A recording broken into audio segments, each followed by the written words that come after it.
welcome to episode 13 of This Week I'm Learning, the podcast where the topics are highly edutainable and the internet points never matter. I see what Today you is did Thursday, there. September. Yes. Today is Thursday, September 3rd, 2020, and I'm your host, Brandon Vader. We are joined today by Charlie Stifler, Wow. also known as Mjolnir. You guessed right. I didn't even tell you. Huh. Woo!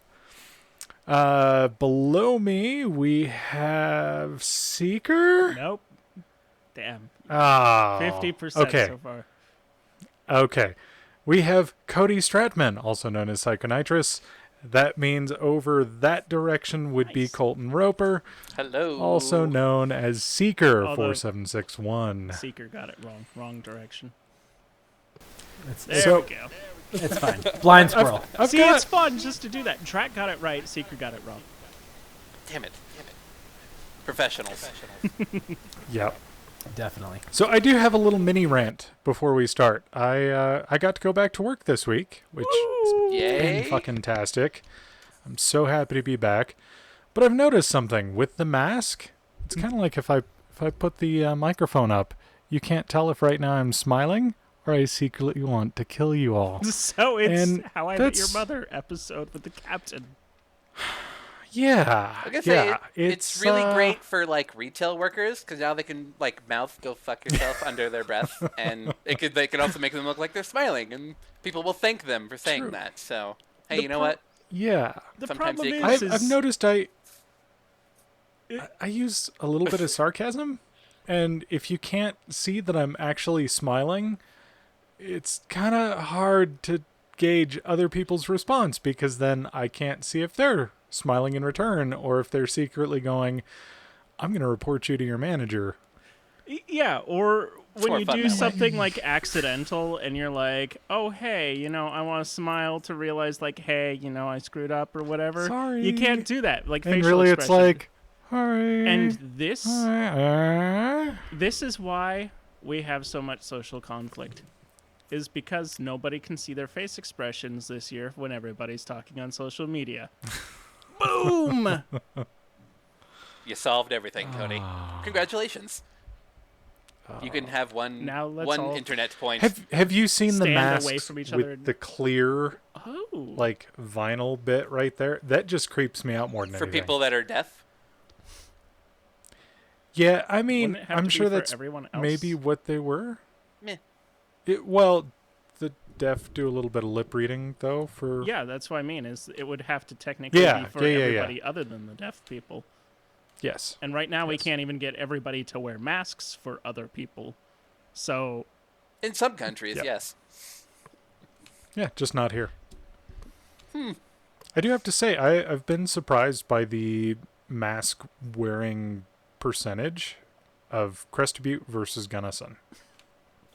I'm Well, not. here in Up there, it is a lot more. There is a lot more people that are actually doing it, and it's the one-off random people that aren't, that are then getting yelled at by all of the employees Yeah. to Well- you can't be up here without a mask. well here Please down put in on a mask. here in Tucson, it's like mandated by the mayor, so it's everybody wears one It down is here too. It's a county-wide ordinance that if you are outside, you are wearing a mask unless you're on private property. Okay, so I could see like indoors in safe. So this is my personal / all of the research, and when I say research, I mean YouTube videos from doctors and medical professionals. So that's not really research, but whatever. Is like if you're It is outside for this show. in a breezy area and more than like 6 feet away from people, like it shouldn't really matter. But if you're inside, absolutely, you should be wearing a mask. That is my take on it. Anchorage, when I go there, it's like everybody's wearing a mask because it's mandated. Here in Soldotna, nobody is wearing a mask except for, well, where I work, the IT department. And it's still confusing me why people walk Even- into our building and they don't get upset because they're told to wear a mask and they Even look Fred over. Myers? So, yeah, Safeway, Fred Meyer's, they're all wearing masks. That's company Walmart, requirement, though. yeah, Walmart, Yep. they're wearing masks.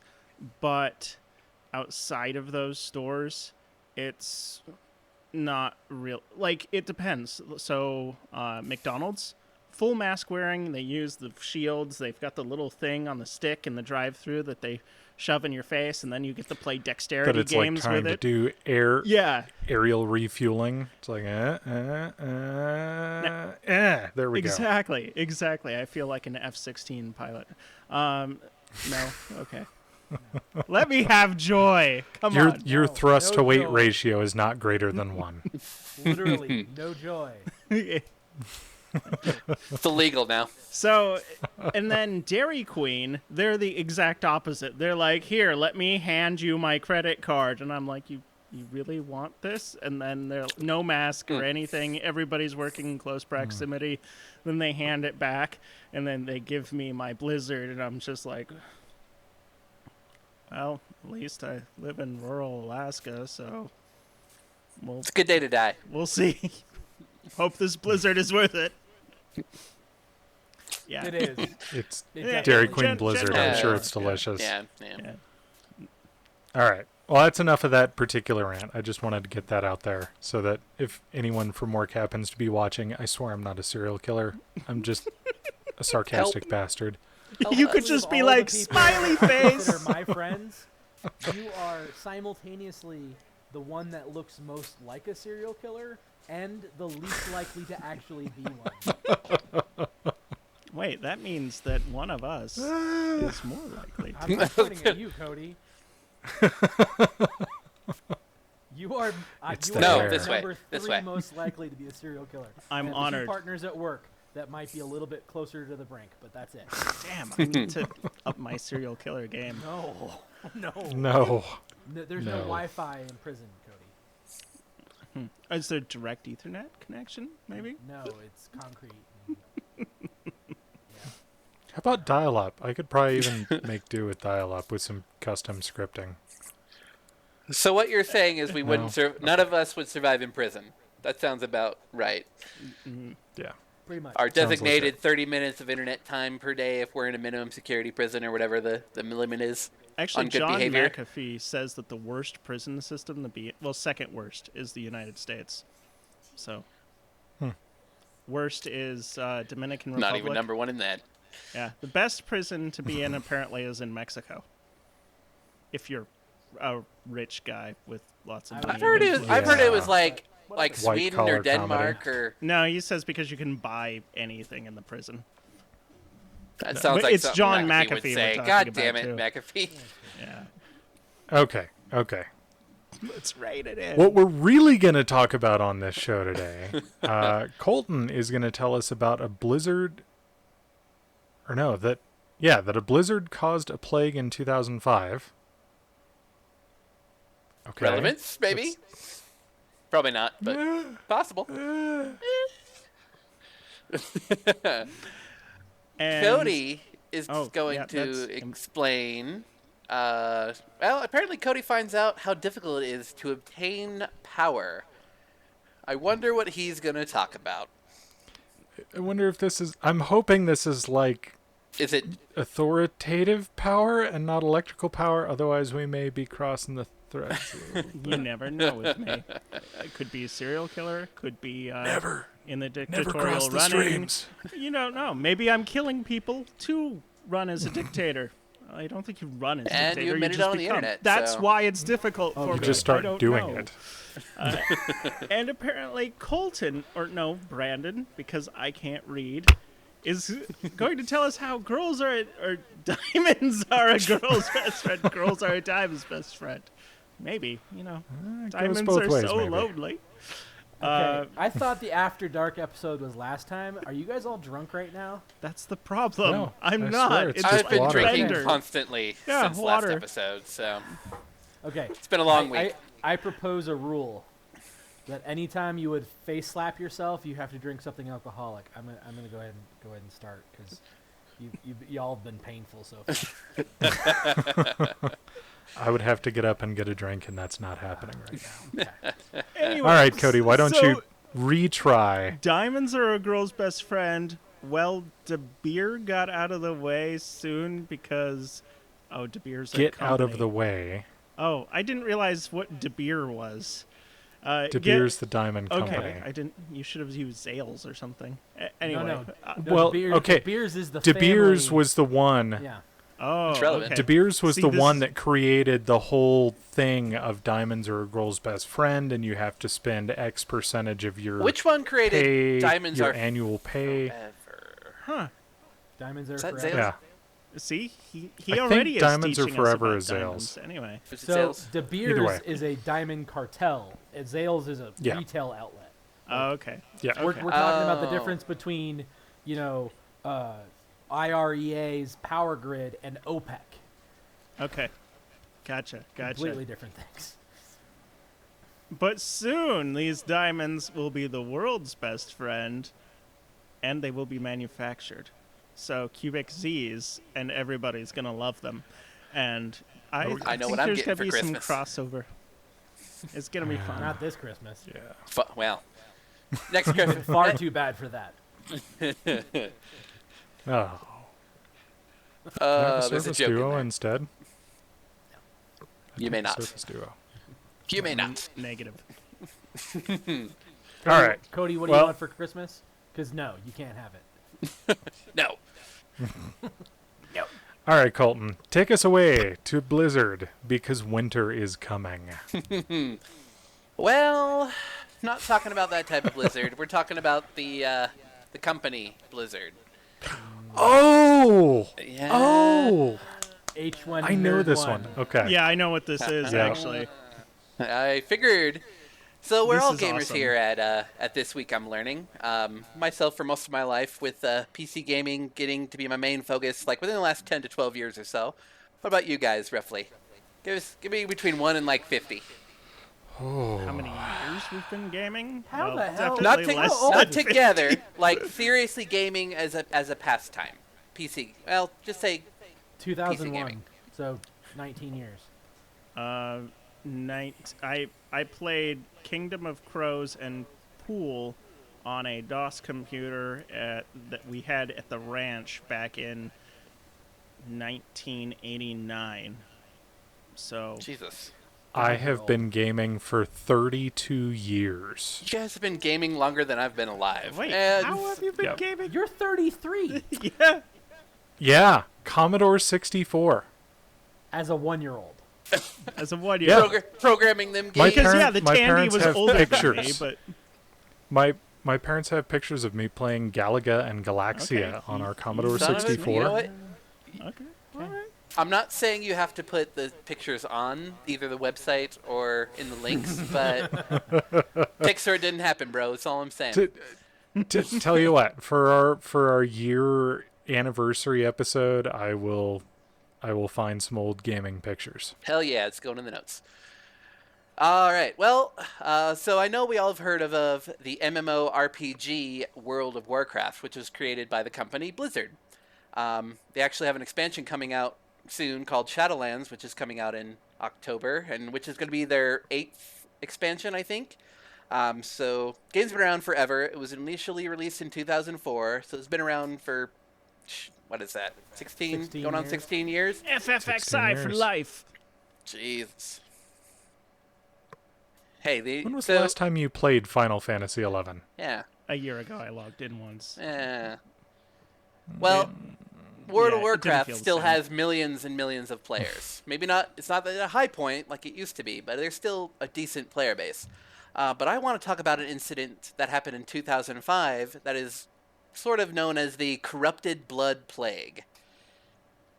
So a little context here. In September 2005, Blizzard introduced a new raid called, I've never been able to say the raids correctly, but Zul'Gurub? Z-U-L''G-U-R-U-B. Is that how you say it? You have to Milner, be you're a Zul'Gurub. DJ. Yeah. Yeah, Yep. rub or Zul'Gurub. whatever. Do you have to say Damn. angry? don't Most think I've people ever say act- Zul'Gurub, Yes. but whatever. I don't think I've ever actually said that word out loud, so cool. It's pretty standard for Blizzard to do constant updates for their pay monthly service game to keep the content fresh. So the final boss in that raid, which is known as Hakar the Soul Flayer, was considered very difficult at the time due to a debuff that the boss gives to the raiders, the people in the raid that try to kill him, which is called Corrupted Blood. This debuff, also known as basically a negative effect, causes players to lose massive amounts of health over time, and it also spreads to other players within the raid. So, if too many of those players get infected with that debuff and die, the raid will essentially end because Hakar, the Soul Flare, has a shit ton of health at that time and requires many players to kill him. I want to say it's a 40-man raid. It was one of the very first 40-man raids. Yeah, so it's massive end-game content at the time. Pretty awesome. Basically, the people need to win that raid. You have to have coordination, high gear, and sometimes a little bit of luck, depending on who you're playing with. Yeah. So no Leroy Jenkins. Exactly. So here's where it gets a little bit interesting. There are character classes in World of Warcraft that have pets to assist with doing damage and can be summoned or dismissed at will, depending on whatever is going on in the game, or if you want to RP for some weird reason, who knows. Basically, it's supposed to work with pets as any sort of positive or negative effects are removed whenever a pet is dismissed. However, due to a programming oversight by someone at Blizzard, the Corrupted Blood debuff, which can be applied to pets in the Zul'Gurub raid, would not be removed when the pet was dismissed.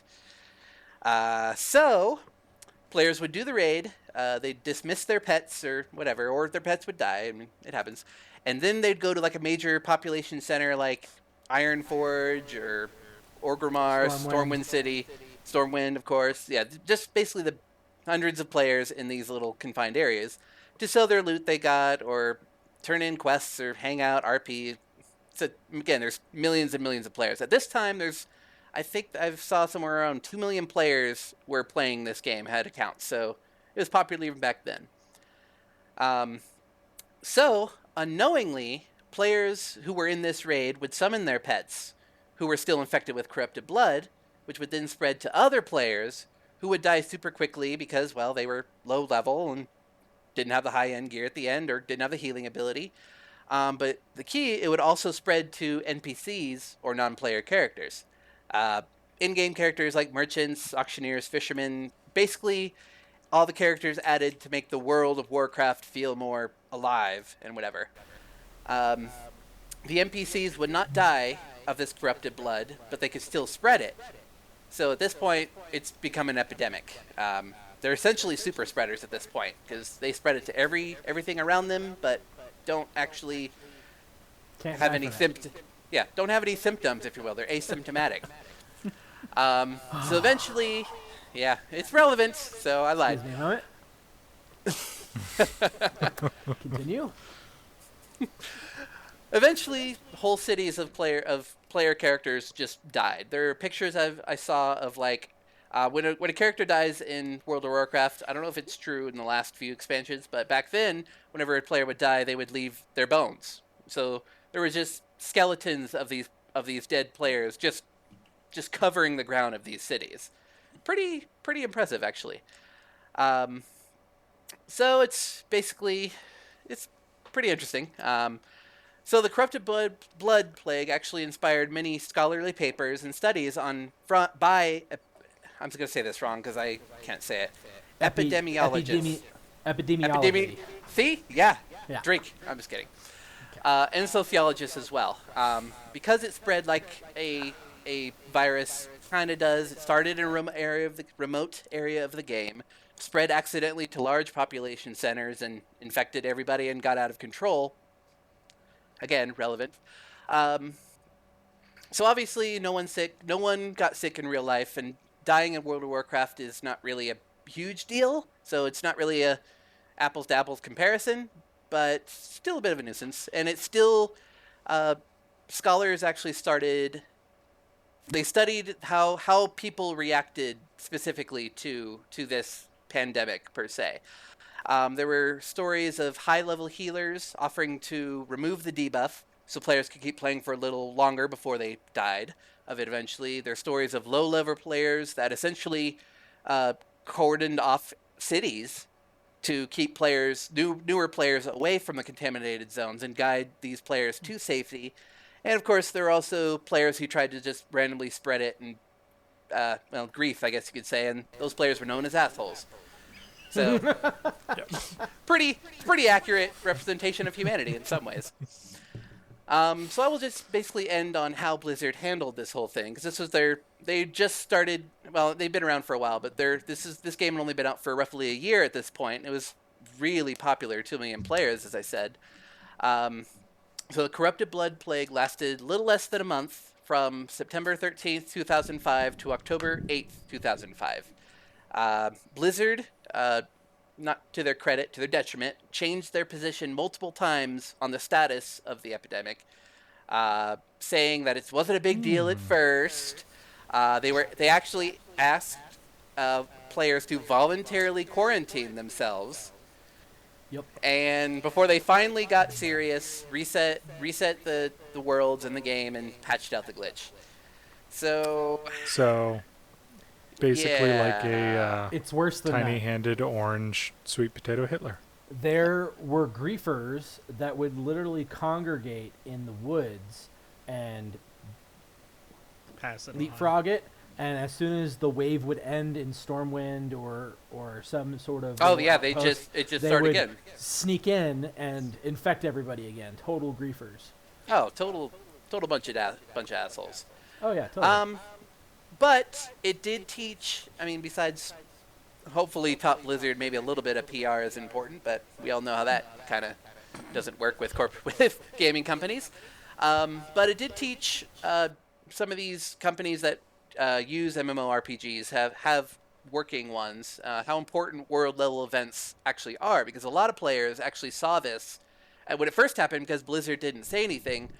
Some of the forums, and I saw posts of people saying, "This is awesome. Blizzard must be trying something new, a world event kind of thing," even though it was totally an accident and Blizzard didn't do anything to actually fix the problem. A lot of people were pissed off, obviously, because they couldn't play the game anymore. Because if you're a new character, you essentially died because you got this disease that does meant for high level, end game level damage to a guy who can't even kill freaking spiders or shit. What are the basic ones? Rats. Yeah, they're always the starter ones that you kill, at least on the Alliance side. So For the Alliance. Screw the Horde. Yes. I just don't care. So that's kind of a I little was bit of always interesting. for it, still don't care. Did you actually play the game? I did. Yes. It's like- 3 different times. Briefly. Well, I know to you did. See if I actually liked it, and all 3 times I did not enjoy it. Yeah, but you don't like that style of I gameplay. actually remember it was us together that played WoW for like a month. Yeah. Like that Yep. was it. And that was I probably like- a year and a half ago, 2 years ago? Longer than that. Well, I think I played been a with you a while. little bit, Charlie. Yeah. That was But- at the same Oh, time. you 3. Yeah.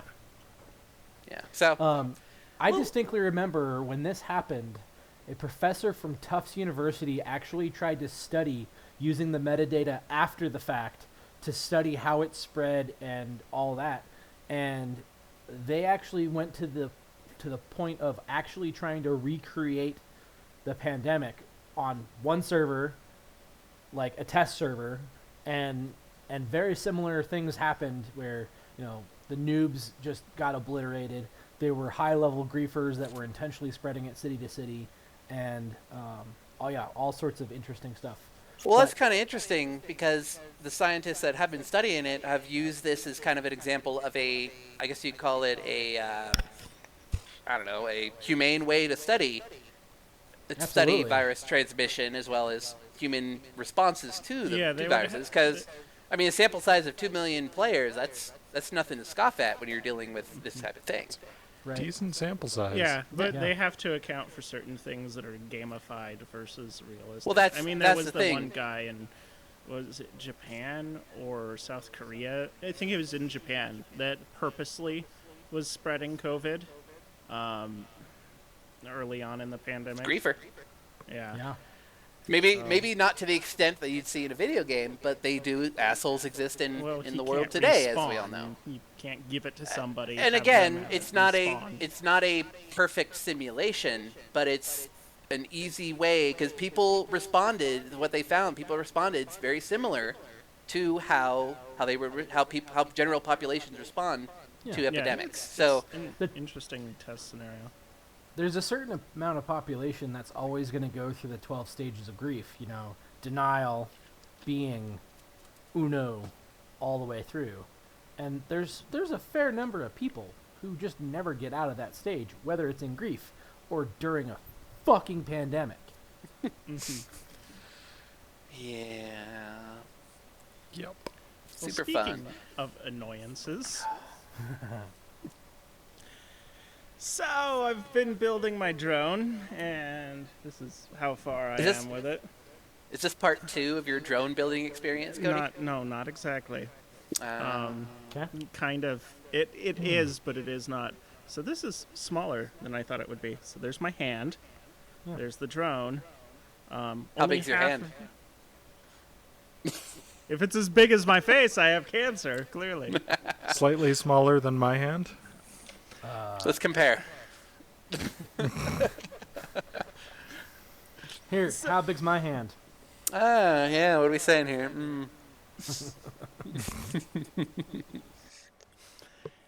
So as part of this process, the part that I found to be excessively frustrating was batteries.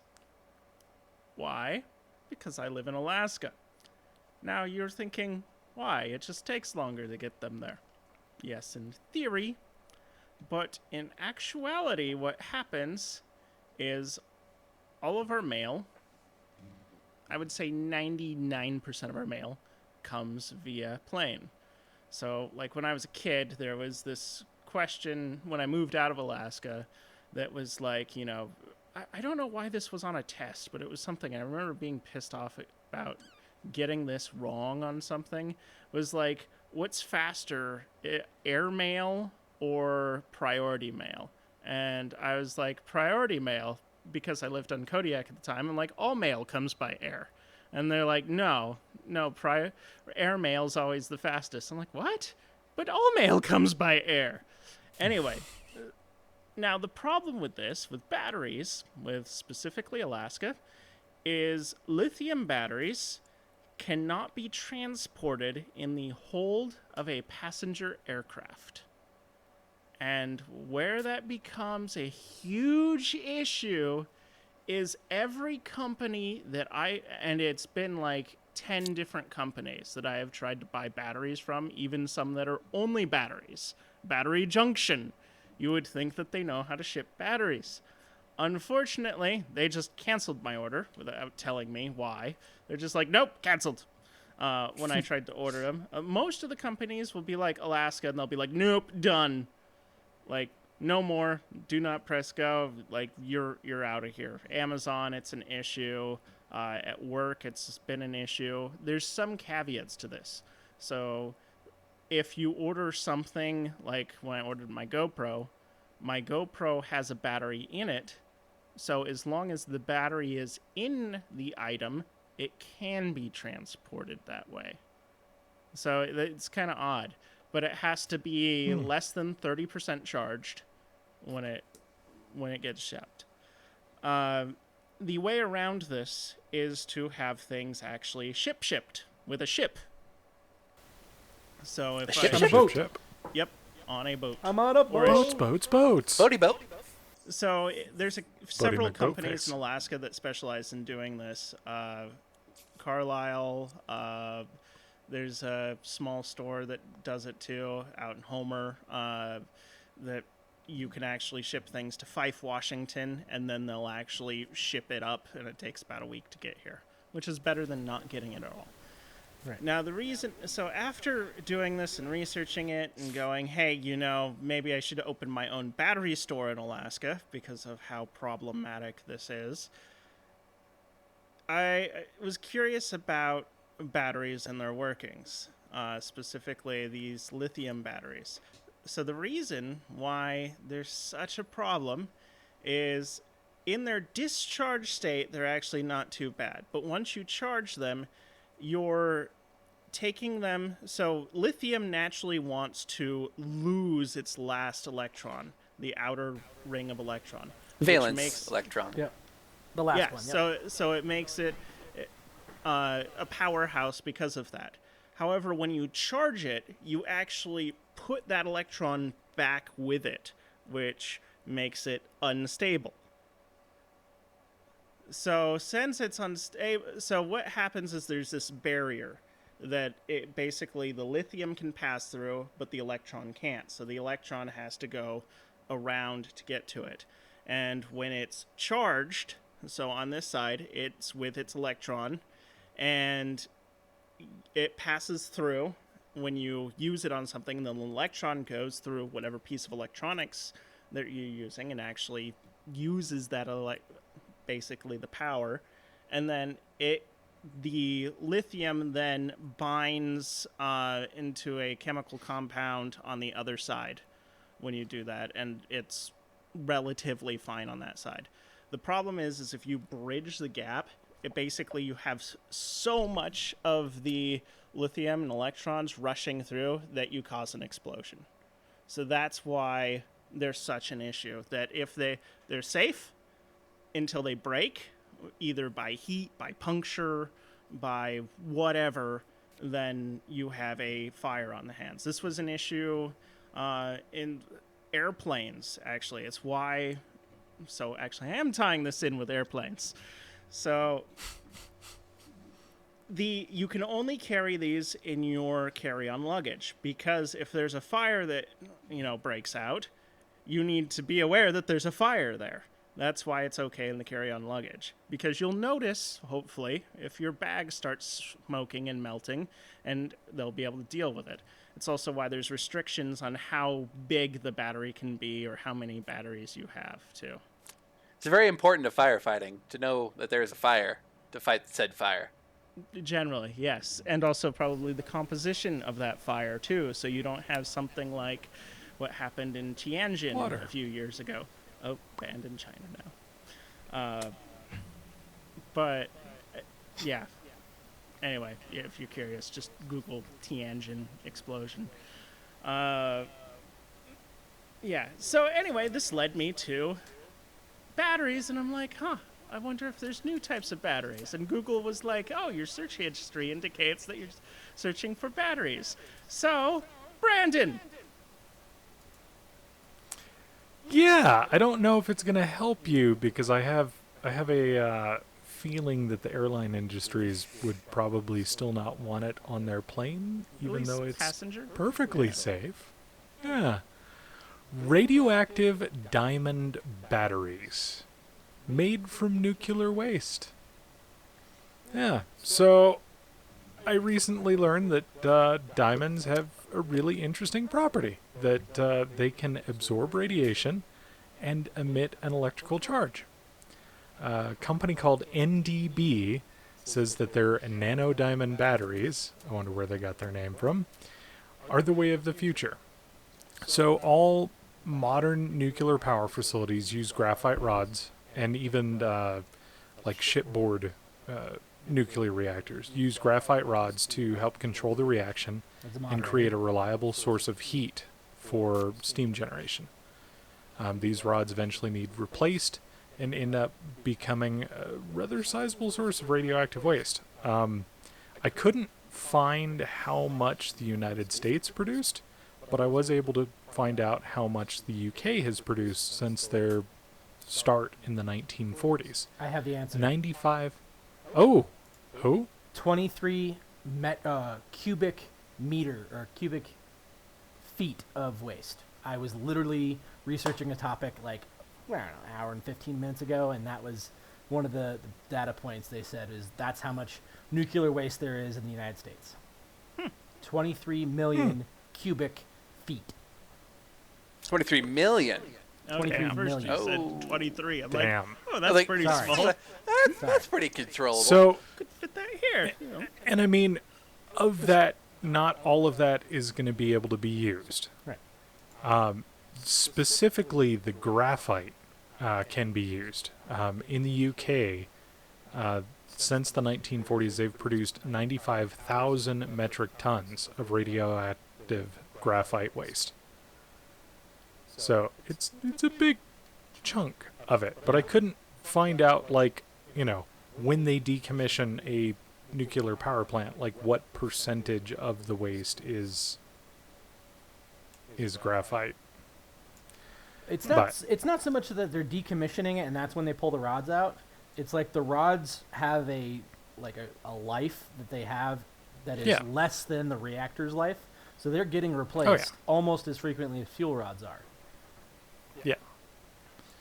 So these graphite rods are carbon, because graphene. So as the graphite rods are exposed to radiation, the outer layer becomes carbon-14, which is an irradiated isotope of carbon. Right. Only the outer layer of the graphite is actually hazardous, and inside is only mildly radioactive, so they can actually treat it as a lower waste level if they were able to just shred the outer part of that. What they've found is by heating them, the radioactive carbon-14 is off-gassed and can be collected. This carbon-14 gas can then be used to synthesize a diamond with low pressures and elevated heat. This creates a radioactive diamond, which self-generates an electrical current from the radioactive carbon-14 that it's made out of.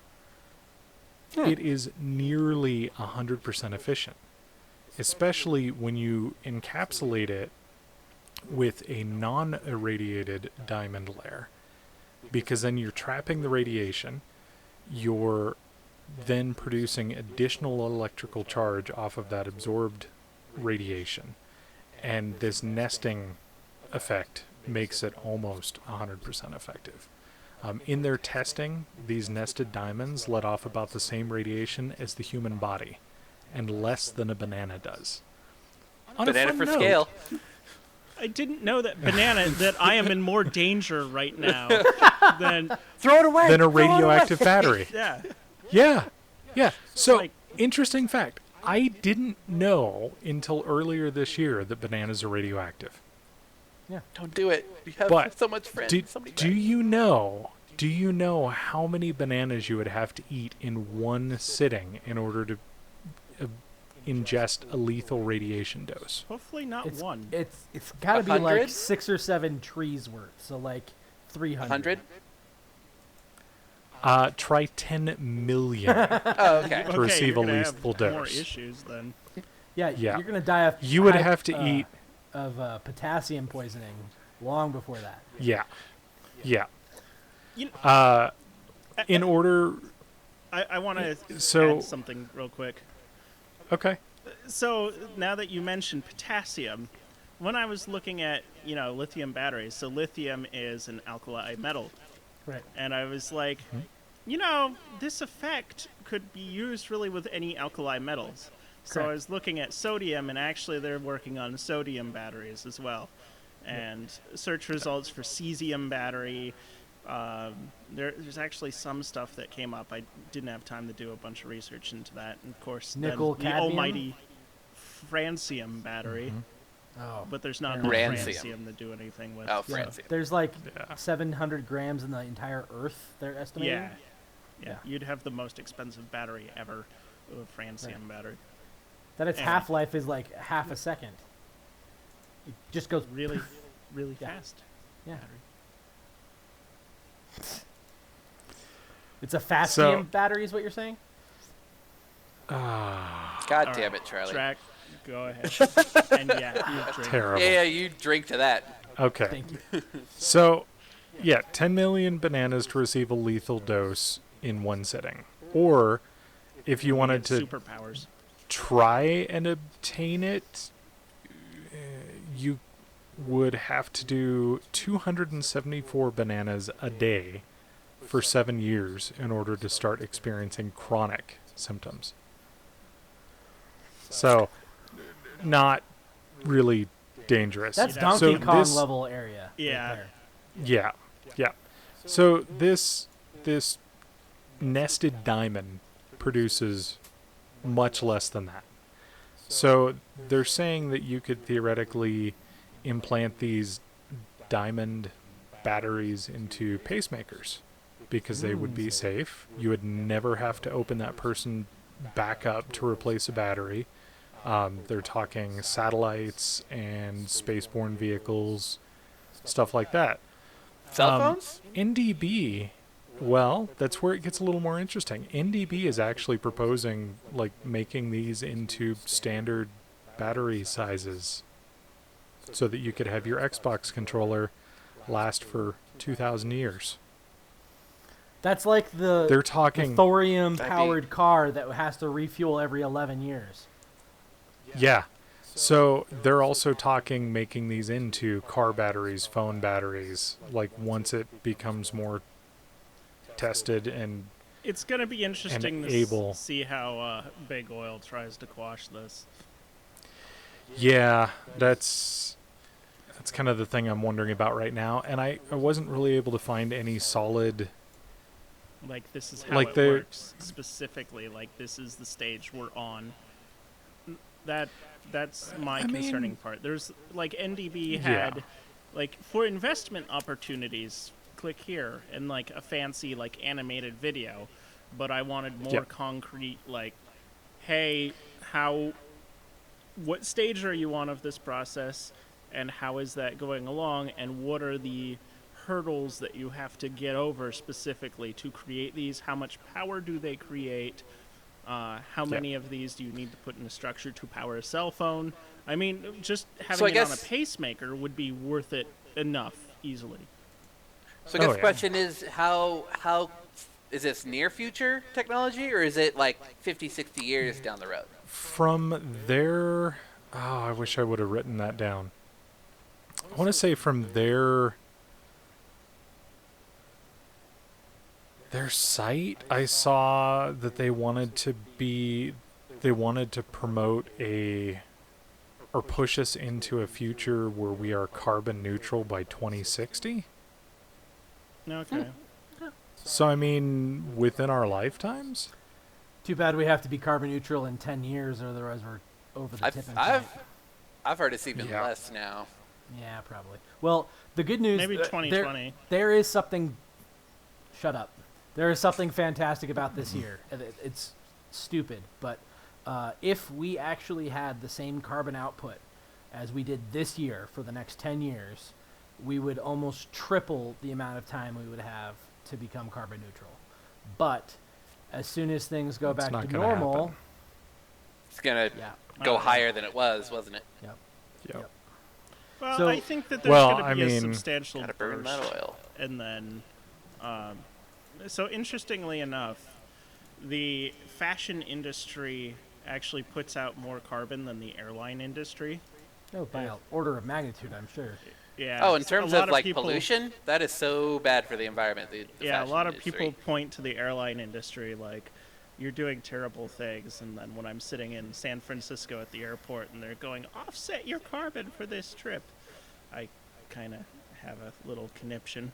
I will say this, that the carbon actual, if you were to bottle it and say, this is the amount of carbon that your trip created versus this is how much carbon your clothes created, you're correct. But what's important is what we're putting into the upper atmosphere and how long it would have taken to get there. There is something to be said about, we're putting 35,000 feet in the air, nitrites and carbon dioxide, carbon monoxide, potentially CFCs. Not Well, that I'm emissions are thinking that significant. going with that isn't the part of the issue is the clothes it's trash being burned. A lot of that is clothes, Yes. and that's where that issue comes in. But I mean, I'm guessing a technology like Brandon is explaining could really potentially, obviously, help that not become an issue. At least And- electronic waste wise, because Right. that's a big problem too. The problem there's is they've... Sorry, go ahead. one of the other things that, I was kind of cursory doing some research just in case I needed to do a topic tonight, was small module nuclear reactors, or SMRs, And we're talking 10 to 130 megawatt capacity in something that can fit on the trailer of a semi. Modular units that are self-contained, assembly line produced, could be dropped in the middle of the savannah and provide power to a community that is still off the grid, that is burning clothes, burning wood, burning surface fuel in order to cook and all of that stuff. Yeah, Restart that's a after huge- disasters. Right. That's what I'm leaning towards. The whole burning thing is a huge issue for Fairbanks. So the reason for that is Fairbanks gets just incredibly cold in the winter. Like, touch the inside of your doorknob, and your hand sticks to it in the winter cold. Same temperature as Ceres, right? Yeah. Yeah, plug your car into the power, otherwise you're not starting it in the morning cold. So one of the major things that people do in Alaska to heat their house is wood. So the problem is, and depending on how there's a temperature range where if you're actually burning wood, that it's fine because you're not creating as much particulate matter as long as you're doing it efficiently. The problem in Fairbanks is you get this inversion layer, so it basically causes a lot more particulate in the air than you would normally have, and it happens in the winter. So I forget if it was the city level or if it was, I think it was actually the federal level, they instituted higher taxes, or basically we're going to take away federal funding if you weren't clean, if you weren't clean. So what this did was it fined everybody for using wood burning stoves, which in Fairbanks, when it's negative 60 out, you kind of have to keep warm. So the only other alternative would be natural gas. The problem is in Fairbanks, that's super expensive, or propane, super expensive. So you're paying like $1,000 a month to heat your house in the winter in Fairbanks, and you're just going to grow broke doing it, or you use wood. It's like, well, screw that. I'm going to live, and I'm going to actually be able to keep my money, so screw you. And Alaskans are a very independent people that will do what they need to survive. Yeah. Another example of electric heat using those batteries Brandon was talking about. Yeah. Yep. And also the nuclear power. So I was curious if the technology behind it, if they were doing thorium for the reactors, Charlie. For the SMRs, no, they are traditional uranium really? reactors, yeah. But what they've, and sorry I didn't prepare enough for this. No, it's fine. Very, very lightly researched this time around. It's very close to a traditional reactor. So there's basically 3 tiers of reactors right now you can think of. Traditional nuclear fuel, so uranium, plutonium, obviously one's better at making bomb as a byproduct and one is better at not. There's the intermediate reactors, which we're thinking of thorium salts and other fluoride salts for obtaining and maintaining a reaction. And then your advanced reactors, which would be fusion reactors, which are obviously still in the theoretical stage, much more so than thorium. And, Well, China's actually investing heavily into thorium. From I'm what glad. I understand, they're building thorium reactors. China's going to be cleaner than we are here in a few years. And I hope so, because Wow. if they're cleaner than us, that makes the Paris Climate Accords actually solvent. Because if you think about who leads the energy in Asia, they're going to follow suit. Everyone is going to try to follow suit. And if nothing else, China will use it as a geopolitical leverage to, we'll build you a reactor. We'll build you a thorium reactor. Then they're going to own your country. Exactly. Like everything else. We'll build you a seaport. Oh, congratulations. I hope you didn't like your land. Right, exactly. And the only holdout in Asia is going to be India because of the obvious conflict between China and India. But they're not the only still, ones right now. Yeah, but they're The only one with any ability to fight back. Any Not potential only that, political. They've pissed a lot of people off recently. But India, I'm thinking in context of other major polluters. India is in India the would top. be the way to In the go. top. So if you could get China and India to go completely to thorium, I mean, not to say that we wouldn't have to do it, because I still would want to do it. For context, I had solar panels installed on my house today. I am very It's an excited electric to episode. It is. It's nothing but power. You power-hungry folks. And what's hilarious is we all did this independently of each other, which is hilarious. Except for Colton, he just has plague on his mind. Except for it's an electronic game, so I'm counting It that is an in electronic plague. There It's we go. virtual, Yeah. powered by what? Yeah. Electricity. Power. Yep. Boom. So, like, someone commented on my post of, thank God I've got solar panels now, is like, oh, well, your homeowner's insurance is going to go up and any cost savings you had is going to go out the window. I'm like, I don't care. That's irrelevant. Yeah. If I'm spending the same amount of money with power than I would without solar power, I'm going to go with solar power, because that's at least, 900 you can cubic sell back feet to the of grid fuel. too.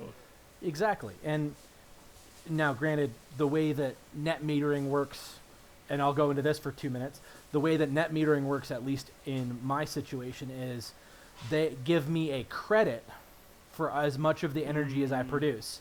And whatever I then have to Winter. take from the grid, they count against that credit. And at the end of the year, exactly December 31st at 11:59, whatever they owe me, they pay pennies on the dollar, and whatever I owe them is coming out in a bill every month through the rest of the year. So, It sounds honestly, like an electric co-op for you. yes, it is. But I'm happy to do it, because it means 900 cubic feet of fuel not being spent on my house every month. Yeah. That's huge. Yeah.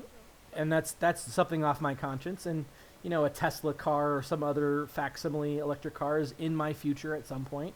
May not be the next car I buy, but I hope it will be. That's important to me. There's actually a Tesla charging station here at a waffle place up on the hill in Alaska, or in Soldotna. So that kind of surprised me. But unfortunately for this location, I could not drive to the lower 48 on a Tesla. Are you Because Right sure? now. without having to. So I would have to, maybe in the summer, and I would have to actually find the place between Whitehorse, on the Alcan. It's already hard enough to get gas some Right. places in the winter. So finding, unless you're going to go to a lodge and be like, hey, I'm going to use your power for 24 hours to charge my Tesla, It's not 24 you're not hours, gonna, but okay. well, off of regular AC, you're not on a fast charger. Off of there. 110. Yeah, Yeah. so you're basically That's 8 camping hours. out there. Yeah, and you definitely want to have a full charge if you're. So Well, I mean, if you stayed the night there, they'd probably let you. yeah, and again, Well, it's all about, is the economy going to, and the infrastructure going to allow for that type of. I love type what of thing. Elon Musk is doing, but until a 16-year-old can buy a Tesla, it's not going to be Okay. rapid. So right now, the Model 3, I could buy it today for $30,000. That is And perfectly attainable. 16-year-old has When- $500. Pause. It- When you're looking across the car market, there are only about 7 models of car that start less than $30,000 right now. Inflation is far gone. The 16-year-old's able to buy a car, and you're not going A to new car, undo that that. is. You're not going to undo that by making cars, electric cars better. You have to do that on a, oh my God, I can't believe we made it all the way around to socioeconomic socialism, but you're not going to do that so long as inflation is where it's at right now, and the minimum wage is what it is right now. You can't do it. But one good thing is if you look at the price of used hybrids right now, that 16-year-old could currently buy a used Prius or hybrid, hybrid vehicle, they would have to save up a little longer for it, but it could be done. Yeah, and possible. I think we'll eventually get there. I think it's just further off than most people realize. Like when you look at also countries like Vietnam, like Thailand, where most people now motorcycles probably aren't contributing as much to the issue, but because you could fit 8 people on a motorcycle. You can But fit their emissions several for thousand the pounds size. of cargo, apparently, according to your video recently. Oh, yeah. Yep, yeah. I think the max that I've actually physically seen was 5 people on a motorcycle. But Well, maybe, but yep. an electric motorcycle is much more attainable than an electric With this nuclear car. thing, that would be freaking amazing. I've got a new Yeah. bike. Nuclear batteries would be. I would buy that yeah. bike in a You've heartbeat. I would got need a Nuka-Cola to high-torque celebrate. electric motor. Yeah. And actually, they're working on electric airplanes too. There's Yep. actually the Bullet. I should have done my Yep. topic on that, but I saw that Do it this week next as well. week. Yep. yeah. Anyway, I'll talk about Do it next week. We'll Well, see. Kind of bringing it all together. Everything we've kind of talked about is definitely it relies on the battery technology improving. That will be the next big revolution, I would argue. Once battery technology can do things of power a car for 11 years or freaking have your Airplanes. cell phone that Thrust Well- to weight ratio, power and- to weight. Now- Yeah, And it's what more of they're an talking about engine is slash- because it's not pure battery, but yes, that will lead to a better, more efficient airplane. Electric airplane, obviously, or So- one that actually works. So to be an absolute nitpicker about vernacular here, the battery concept is not the diamond. The diamond technically isn't a battery; it is a fuel source. Yep. Because you're not like charging it. no, you would Yeah. you would pair this with a power board that takes the electric current from the diamonds with then a supercapacitor, Right. and that it would basically just charge that supercapacitor off the diamonds. Right. That's where you get the battery. But the interesting thing is because I just had it pulled up a little bit ago, but I want to say the half-life of carbon-14 is like 7,000 and some odd It was years. 5,700 and something. 5,700. Yeah. Okay. These batteries would basically, The battery itself. they're would- talking being good to like 2,000 years. Yeah, and what Because you would have a 50% charge rate at that 5,700 year. right, and Right. what's You absolutely could just use ridiculous those to charge other batteries too. is carbon 14 is what they Yeah. use for radiocarbon dating. So when you're talking about mummies in Egypt, I went to the museum a couple days ago. When you're talking about mummies in Nice. Egypt, they're doing radiocarbon dating based on how much carbon 14 the thing is emitting. So we'll all have natural time Yeah. devices. Well, these batteries will actually screw with their dating because we're supercharging them with 14. Like, this guy had a I carbon don't 14 know cell that they phone. would be. Yeah, I mean, Think of it it, the wouldn't scientists actually 10,000 interact years from with now. you. They're looking at these things like, I wonder when these were made. And they carbon date them, and they're like, it's like 2 weeks old. Because it's got so much carbon 14 in it still. Yeah, I don't know know. enough about it to Yeah. speak to that, if it works that way or not. Oh.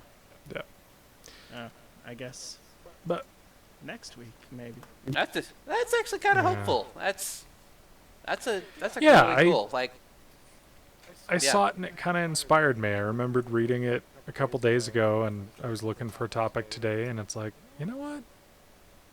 That gave me a good feeling that maybe we could do something right as a civilization. Yeah, we'll see. But yeah, I would say there's improvements being made, so it's Yeah. good. just like we've always said about every other technology, once it becomes economically viable for everybody, at least in this country alone, it will it will take off. The infrastructure will be built to support it, and then we'll move away from oil-based and coal-based and all the other crap that in 150 years, 200 years, hopefully they'll look back and be like, man, they were backwards. You guys burned You burnt liquid dead dinosaurs to ride to What the hell's work? wrong with you people? I mean, that does sound kind of badass in a way, but It's liquid plankton, but whatever. Okay, fair enough. Dinosaurs sound cooler. Yes. Well, gentlemen, I think on that note, I think we should call this a show. Episode number 13. Number 13 is... I'm not going to say down the drain, because this was actually a somewhat upbeat episode. In the books. In the books. It's in the books, indeed. So, all right, Cody, where can we find you? you can find me on Twitter at Cito Valder, I think. Have you posted on- something to Twitter yet? No, I use it to listen, not to post. You should post He's something. a creeper. But I you're a will. creator It's now, okay. Cody. You have Lurker. to post. Be an influencer, damn it. And next thing you'll know, I'll be one of those backpackers, and then, well, No, you I'll won't. really hate You're myself. too good for that. You'll be fine. Anyway, yep, you can probably not find me there because I don't post anything. Then you can also find me on YouTube at Striving to Fail, and yeah, those are on Twitch, which I should do that at some point. Yeah, and I'll. One of more us. drone One stuff. of us. But yep, that's me. You should totally, while you're building your drone, post it to Twitch. It's not just gaming on Twitch. There's other things you Yeah, can do. true. IRL. Yeah. And you might get a shitload of followers. Yep. Well, not followers, but watchers. The whatever you problem call is it. now I have Viewers. to take it Jesus. apart Viewers. to start it from the beginning. Well, you got time. You're still waiting on your damn batteries. Hey, I finally did. So eBay. I got on eBay and ordered a battery off of eBay, and it's actually being shipped right now, so I'm impressed. Shipped or Wow. actually shipped? So they must have figured out how to, because apparently if you label it correctly, it'll go on a cargo airplane because they know it's a battery, so instead of Yep. in the hold of a passenger aircraft. So we'll see if I get it. Otherwise, I'm gonna have to have it shipped to one of you, and then one of you is gonna have to, ship it to me. That's all right. Yeah, we could figure something out if Yeah. it came to that. Anyway, Science. All right. Charlie, where can we find you? You can find me Milnor, Mijolnoir, spelled wrong, so I always get it. On YouTube, on Twitch. That's pretty much all I'm going to divulge at this time. You can find me on Facebook as Charlie Stifler if you really want to. But careful, there's 4 of me, so you want number 4. But that's what I got. Thanks for having me, guys. Yeah, thanks for being here. Colton. And I'm Colton Roper. You can find me on multiple things. I'm a contributor to thetechpirate.net. You can find me on Twitch, Facebook, Twitter, and YouTube, all under the same name, Seeker4761. that's how many bananas he's eaten today. I'm trying to get to that Ooh, 11 million Be mark. careful. Getting there. I'm going to start calling you Diddy Kong. That's why his shirt's Diddy. yellow. It's not his shirt that's yellow. That's his skin. Let's He's leeching starting to radiate a little bit of bananas. Yeah. So, yeah. Brandon, what about you? Well, I am Brandon Vader, also known as Dracanis. You can find me at thetechpart.net. That is my company/site. That's the new logo back there that I'm hoping the next month or so will appear on my recently painted camo 76 K5 Blazer that is definitely swallowing down dinosaurs by the metric butt ton. By the It's already there. T-Rex. May as well use it. Yeah. By the Brachiosaurus. Yep. Yep. Per mile. Or the phytozytoplankton. Yeah. You can also find me on YouTube as The Tech Pirate. And on Twitter, I am TTP_net. I probably need to get a better Twitter handle, to be honest with you. What's wrong with that Twitter handle? yeah. What's a good Twitter handle? It's the tech part. TTP_net just doesn't really roll off the tongue. It's fine. But I don't know. Or just X or I remove the I underscore and just do O. TTP net. ALDARE.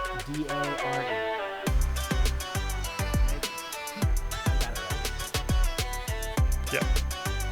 But anyway, ladies and gentlemen, thanks for joining us on this episode of This Week I'm Learning. You can find us wherever you listen to podcasts, as well as on YouTube at This Week I'm Learning.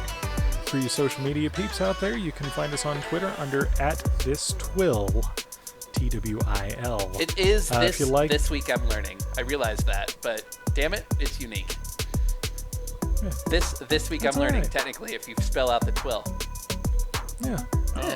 I take it they didn't just have @TWIL available. No, turns out there's another like this week I'm learning. I don't remember what I saw, but there's another TWIL out there. But Yeah. We're We're the- this TWIL. We're we're- the TWIL you we're want this to We're see. the twill that matters. we're we'll get there. Team up with the other 12. TWIL. This Can only be TWIL. one. Highlander! But if you want to contact us, you can also just send us an email to twill@thetechpirate.net. See you guys next